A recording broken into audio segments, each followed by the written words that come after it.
What's going on, my Flappy family? It's your boy Izzy. Welcome if you're new. So we have this reporter that goes by the name of Sabrina that dropped the behind the scenes information about Caitlin Clark at this USA basketball training camp.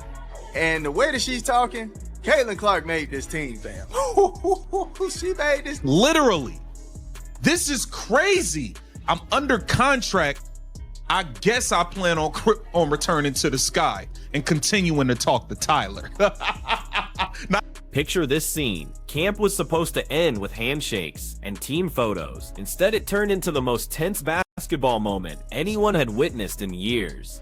Caitlin Clark back on the court, super impressed with Caitlin just being engaged while she was out and getting back to being able to play. It was a combination of like USA players going against USA players and then also USA players going against the scout team, which was just like players from small colleges all across North Carolina sort of helping out with that scout team practice. And, you know, she looked like Caitlin. The step back three was there, the passes were there, and she was not playing with Aaliyah Boston. Some of the bigs didn't know what to do with their passes. There was one time where she passed it to Hamby, and Hamby like brought the ball down. It's like, you can't do that. This is not, you have to keep it up, right? Right up. Just like not expecting where that was coming. But FIBA, naturally, just a lot more physical than other levels of basketball, even more physical than the WNBA. So having to see Caitlin like go at scouting players who were, you know, instructed to play at a FIBA level of physicality was interesting considering.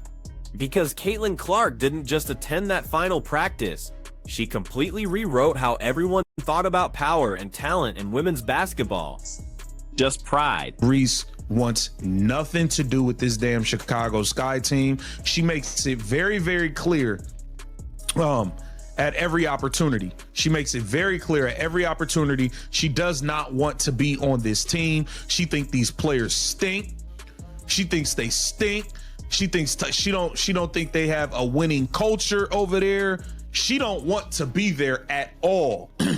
Caitlin, what happened next sent shockwaves through the entire program, and nobody was ready for it. Stated Erica Hamby had a situation where she got the ball, and I think that's when she got blocked. I think that's what she's talking about. But she got the ball, brought it down, right?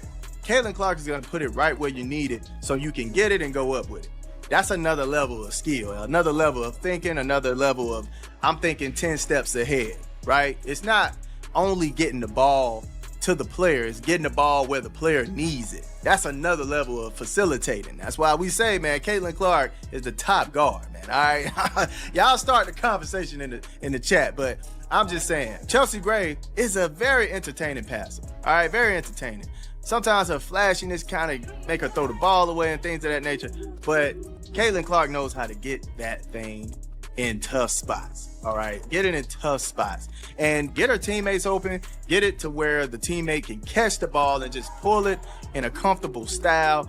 All that is a part of facilitating, man. All right, so I'm not too surprised that players couldn't necessarily handle it. I'm extremely impressed that she brought up they were playing FIBA physicality. The setup looked normal enough. Team USA camp rolled out like any other elite basketball gathering. Structured workouts, controlled scrimmages, everything by the book. Then Clark stepped onto that court and the whole atmosphere shifted instantly. Not because she demanded attention, because her presence commanded it. Every possession became more intense. Every pass carried more weight. Every decision mattered more when she had the ball in her hands. The first ripple effect hit immediately. Paige Barker sensed the change in tempo right away. The floor spacing opened up, ball movement became crisp and purposeful. Offensive sets flowed smoother whenever Caitlin orchestrated the action. Players started gravitating toward her naturally. Coaches found themselves watching more intently. Something magnetic was happening on that court. But across the gym, Angel Reese was experiencing something completely different. Not frustration at first, something much more unsettling. The feeling of becoming background noise. Angel was right there on the floor. Same drills, same opportunities, same minutes of playing time. Yet the basketball seemed to avoid her completely. Reese went elsewhere. Plays developed around other people. The offensive rhythm flowed in directions that didn't include her impact. During every timeout and team huddle, the conversation centered around one person, not through politics or favoritism, through pure basketball magnetism. Caitlin had become the focal point without even trying. Then came the scrimmage that flipped everything upside down. Closed doors, no media present, just pure basketball competition.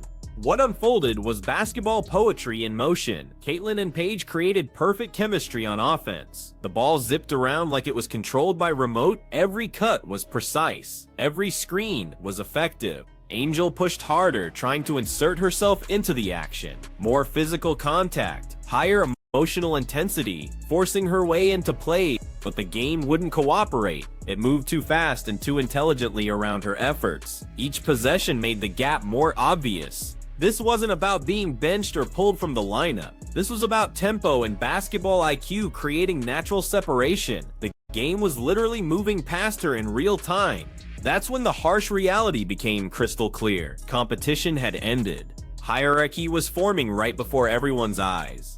Caitlin wasn't fighting to prove she deserved a spot. She was demonstrating that the entire system functioned better with her directing traffic. Coaching staff started having quiet conversations on the sideline. Assistant coaches scribbled notes more frantically. Angel watched it all happen and understood exactly what was occurring. Basketball was making its choice, and that choice was Caitlin Clark running the show. The stress became impossible to hide. Frustration leaked through body language. Energy levels dropped noticeably, not because of lack of skill, but because the room had already shifted its gravitational center. This transcended personal feelings. This was pure basketball logic playing out in front of everyone. The final day of camp arrived with an eerie quiet tension. Too much silence for a basketball facility. The drills were executed with surgical precision. No wasted motion anywhere. Caitlin ran the offense like she'd been doing it for decades. Calling out plays, moving teammates into position, converting every opportunity that came her way. Angel barely saw the basketball during those final hours, not because of deliberate exclusion, because basketball reality had taken over completely. When that last whistle sounded, the decision had already crystallized in everyone's mind without a single word being spoken. Angel didn't stick around for official announcements or team meetings. She walked away immediately.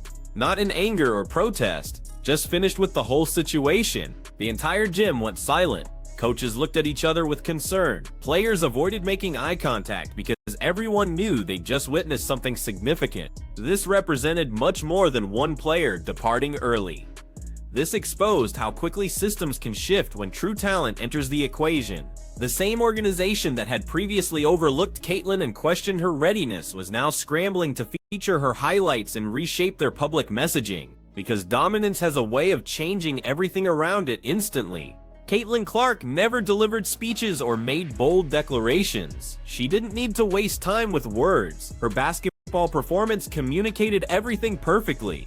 And the message was unmistakable. You can doubt her credentials, you can delay her opportunities, but you cannot stop her impact once she gets on the court. As camp concluded, coaches appeared rattled. Players seemed to be recalculating their positions. Caitlin exited exactly how she'd entered, calm, focused, completely unbothered by the chaos surrounding her, while the entire basketball world tried to process what had just happened. This wasn't manufactured drama designed for headlines. This was basketball revealing fundamental truths about talent and hierarchy. When real pressure arrives and everything is on the line, Caitlin Clark doesn't chase big moments. Big moments chase her instead. And this time, that moment changed absolutely everything for everyone involved.